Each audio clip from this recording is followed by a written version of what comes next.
So, it is important to understand this. The Prophet lives in our hearts.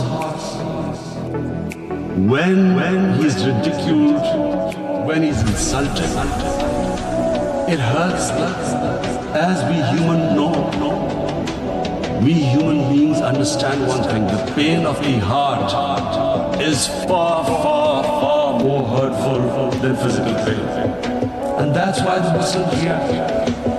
And I always thought that if I ever had this stage, I would try and explain this to the world community, especially to the Western community, because having lived in the Western community, we must be sensitive to what causes pain to other human beings, because it gives the Jewish community pain. That's all we ask. That when do not use freedom of speech to cause us pain by insulting our holy prophet. That's all we want.